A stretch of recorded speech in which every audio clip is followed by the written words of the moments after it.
Hey, so what's up? Okay, so it was Martin Luther King Day when I was gonna make this, but now it's 5 o'clock in the morning and I'm just now getting around to it. But the thing that I want to talk about regarding the Martin Luther King subject is the subject of equalness, like equal rights, and what makes a person, them, and how we should feel free to express ourselves and such and such and such. Okay, so let me begin. And I'm probably going to get really intense on this and flail my hands a bunch and probably get loud just because of the fact that this subject I've went over my head and it really pisses me off. To start things off, there were people on Monday who got to get out of school and get out of work to celebrate this holiday for a man who thought that we should all be equal. And those people didn't really fucking deserve that break. Those people should have went to work and went to school. But there are too fucking many of those scumbags out there for us to individually pick them out. Now, my point being that there are kids out there who make fun of people for having a disease that they can't help that they have. And I'm a victim of that because I'm a diabetic. And when I first got diabetes, I was 6 turning 7, about to go into the 3rd grade. And I was so excited, and because when you're in elementary school, everything's exciting. Moving on to the next grade is fucking exciting. But I couldn't wait to get to high school. I didn't care about middle school. I didn't care about 5th grade when I moved to the other building. I didn't care. I wanted to be in high school. Now, if I would have looked back now and seen all the bullshit that I am going through right now in high school, I would be like, whoa, back it up, sit, stay, Let's not do that. Ow, something just stabbed me. Okay, anyway. But there are kids out there that made fun of me in elementary school because I got diabetes, and diabetes is a disease.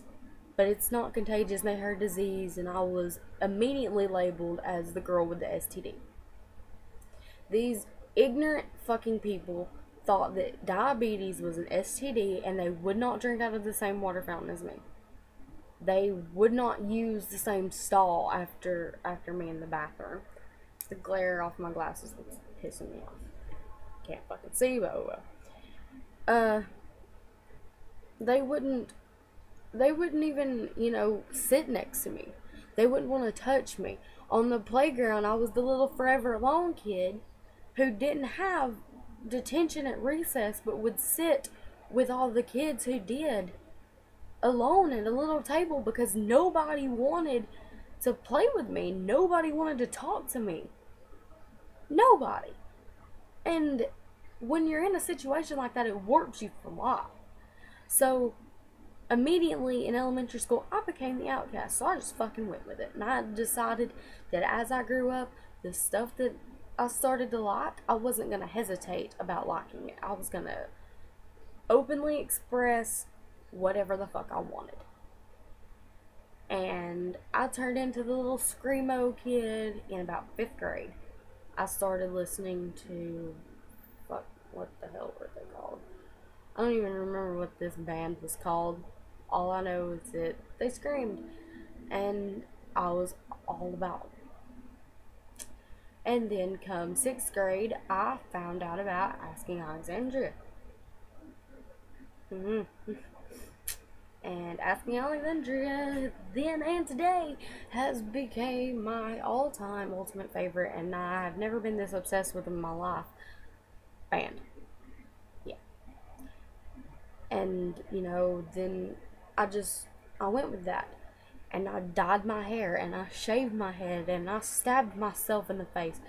But when the teachers and all the other kids ask me, why do you do that? Why do you do that? La, la, la, la, la. That's stupid. That's stupid. It's not stupid to me. It's stupid to you.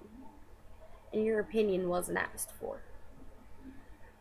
And, I live my life through a needle. I take 8 to 10 shots a day. sometimes 12, plus pricking my fingers over and over and over again, check my blood sugar.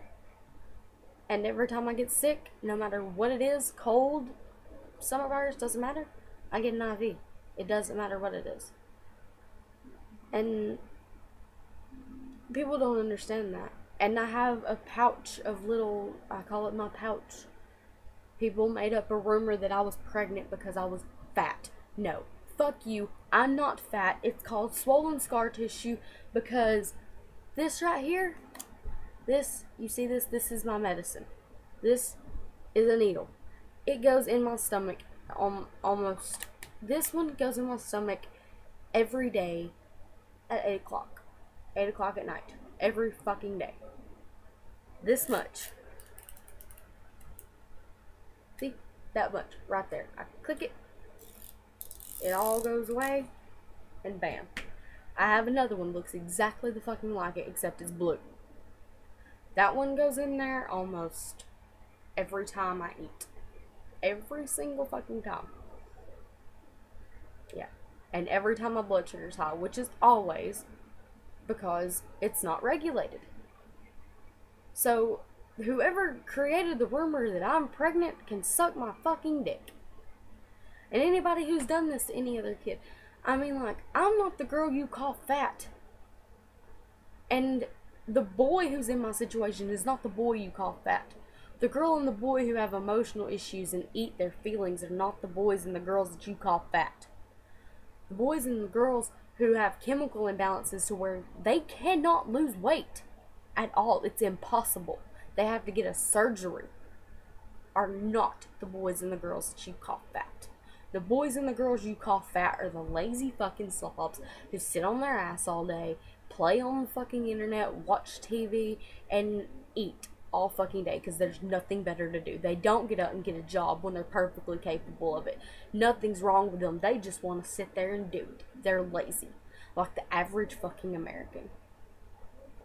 And if you disagree with any of that, I don't care. There's a dislike button down there, but make sure you know every time you hit that dislike button, to me, you're sucking my dick. That's what you're doing.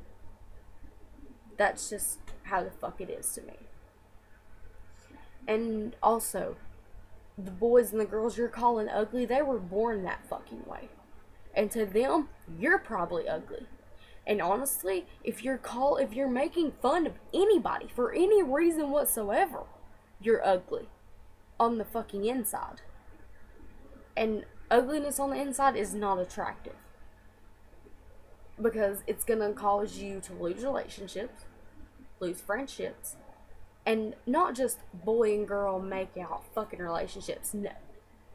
I'm talking about relationships with family, and relationships with co-workers and bosses. Unless, you know, your boss is a pimp, which most of you girls out there who are doing this are gonna fucking be pregnant before you leave high school. Most of the time. One of the girls who used to make fun of me and call me pregnant because of my issue is pregnant now. And we're the same age, and I'm 15. And the little emo kids, it's not fair to make fun of them either. I used to be a cutter. I'm not gonna lie. I used to cut. Used to do it all the time. I used to do it just for the hell of it.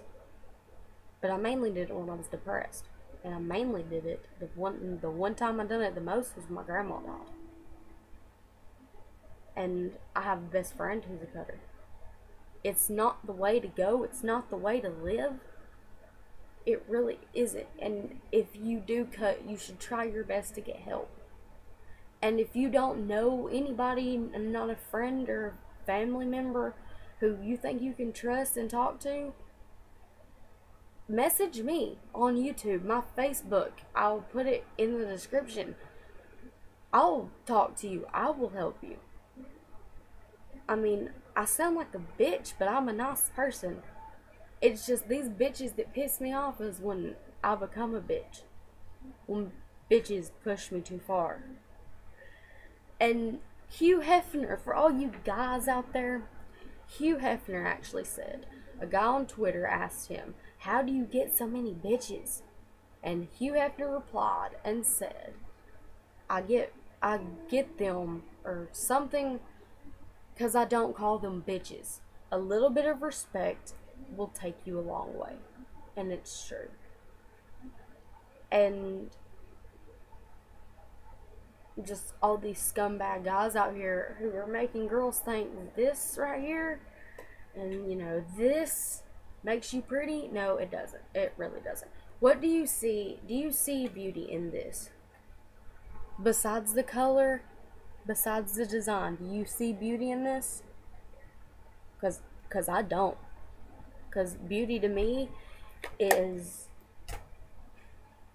every girl deserves to be told that they're their prettiest when they wake up in the morning with their goofy ass, half asleep smile, sleepy eyes, messed up hair. Every girl deserves to be told that that's when they look the prettiest. Every girl. Because honestly, ladies, that's when you are the prettiest. Because that's when your true colors are showing. And that's just when you're you. And nobody out there is prettier unless they're being themselves. If you're not being yourself, you're not as pretty as you can be. And I encourage everybody out there, be as pretty as you can be.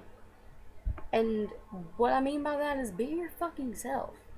Who cares what other people think? If your friends don't like a decision that you make and say that they're not going to be your friend because you made that decision, they're not your friend. I've had friends like that, and I told them, okay, there's the door. If you can't hang, there's the door, baby. Don't let it hit you, or the good Lord split you. I'm sorry. Not my problem. Well, I'm about to run out of time on YouTube time. So, if you have anything to say, comment. If you want to, message me on Facebook, and the link will be down there. Yeah.